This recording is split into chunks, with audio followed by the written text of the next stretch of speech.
So yeah, I'm Sam Siswick. I'm from Jobskilla. I've had the privilege of working with Jobskilla since our inception in early 2017. I'd just like to thank Gary and Scott for inviting us along today to come and speak about Jobskilla. We've been involved with the IEP since our inception, really, and we've found it incredibly useful. You might have seen our name about every now and again, but this is the first time that we've actually been able to come and talk to you about what it is that we do, why we do it. But our digital inclusion course was developed in response to a call from a program called Fair by Design. I don't know if you've heard by Fair by Design. It was set up by the Joseph Rowntree Foundation, who are again part of IEP as well, to tackle the poverty premium, which is where people are paying more for being poor.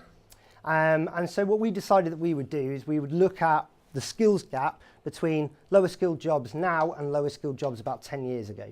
And what we found is that many digital skills have come into play, and that there is a generation of people, somewhat my age, that missed out on all that digital skills training whilst they were in school. So they were at a deficit. So we created our digital inclusion course, which is a basic IT course, but it also goes through what the World Wide Web has to offer as well. Especially in forms of saving. Lloyds Bank said that an individual, if they're digitally included, could save £500 a month. Year.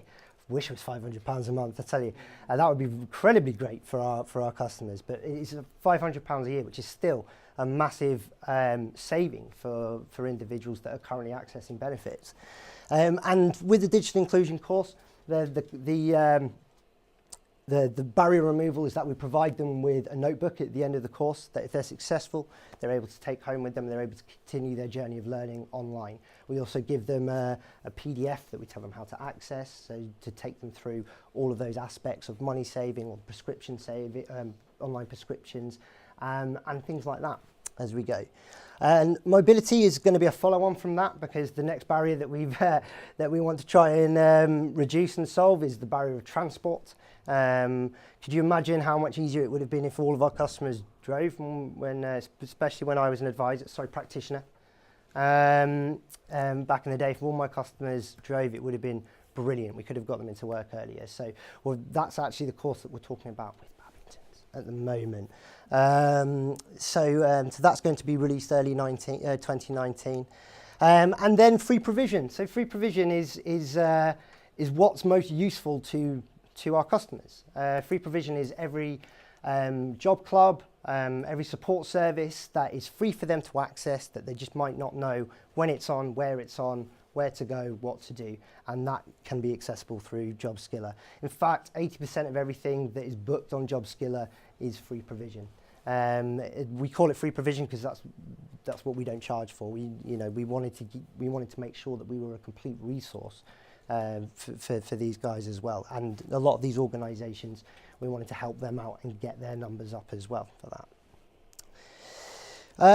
Okay, so I've put this up here, eligibility criteria, because it changes. It changes relatively often, and so what we need for a Jobskilla course is we actually need 20 bookings.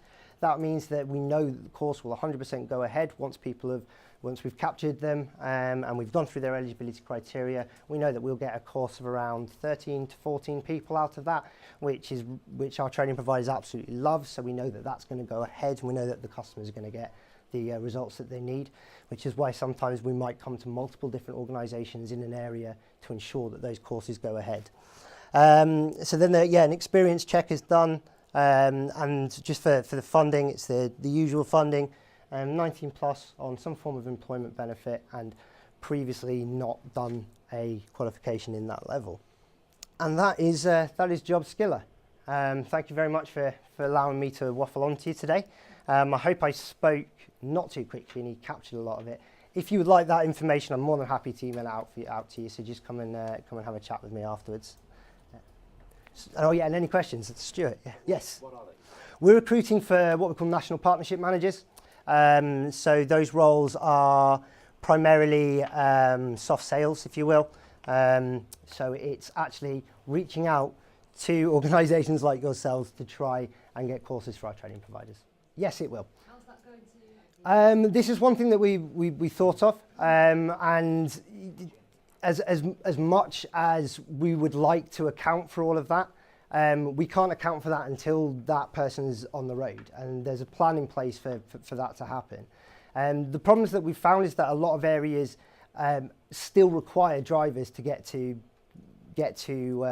work. So people that are working continental shifts, like, you know, Greater Manchester, Manchester, especially on the inner ring road, is very, very good for public transport. But a lot of other areas, especially in more rural areas across the country, we don't have that infrastructure. Even where I live, if I was to try and get into Greater Manchester for work, and I live in the outskirts of Chorley, not too far from here, I would need to take a bus, a train.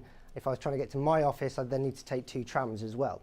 So, you know, we've looked at it as an immediate response to a massive problem, and especially a problem that the employees that we work with have dictated that they needed as well. But we'd have to have the driving licence in place before we went on to go onto the PSV. So if we remove the very base barrier, then we can build upon that as it moves forward. But the plan is, is that the vehicle, obviously we can't provide vehicles, you know, for people. But we are in talks with a number of other organisations that were on our business accelerator who are on the Fair by Design programme as well, to be able to offer a solution to that. And all of the vehicles that we've stated there for people to use will be green vehicles. They can do. Free of use, so the free resource bit. Yes. They can just go. They can just go online and they can engage. Yeah. Yeah, and search completely for what's available in the area. Right. Well, yeah, it depends on how it's set up, because we do general courses that we just put on in an area, and say, you know, like, especially with the collaborative working way, anybody could be referred. But we always say to them, you know, let the organisation that you're working with know as well, because there might be extra support for the travel, because a lot of training providers don't provide the travel expenses for them. And actually what we've found is that if a training provider is going to provide something to remove a barrier for the course, they'll provide lunch, because they get a better retention with that. And so we're not adverse to doing that, especially as there is a lot of support available for them with regards to travel from their welfare provider. But yes, they can just go on, search and find. But we also do courses that are specific to a certain provider. So for instance, if Babington's hosted a course and they said, look, we just want this for our customers, then it will still go on there, but with the stipulation, you're not on if you need to be on a Babington's course, which is also a very good way for you guys to drum up self-referrals as well. In fact, that's actually what PHX did in Carlisle, is advertise it. People would look at the course, then they'd get onto the PHX programme and then onto the course as well. So it's a double whammy for help. What we're trying to do is trying to get everybody to use Jobskilla. Obviously, that's what we're trying to do, is get everyone to use Jobskilla, because it's easier, it's faster, it's quicker. But also as well, you guys can set up your own company profiles on there. You can upload your caseloads to it. You can, you know, obviously with the customer's permissions and things, getting them booked onto courses. We can do it on a really easy scale. Any more questions? Also as well, we're fully GDPR compliant, but we host our servers on with the same organisation that DWP hosts theirs, that GCHQ hosts theirs as well. So it's very, very secure as well. But I just quickly put that one in there. Right. There you go. Sorry. Okay. So whereabouts are you from? I'm from Rathbones. From Rathbones. Okay. So if let's say that you wanted to run one of our courses in one of your centres for your customers, okay. There are 2 ways that you could do it. If they don't have especially for digital inclusion, they don't have digital skills already. So we have a dedicated support team that can take the bookings over the phone from that individual. So you can call on their behalf and then just pass the phone over to the customer, as long as the customer gives us their permission to talk to us.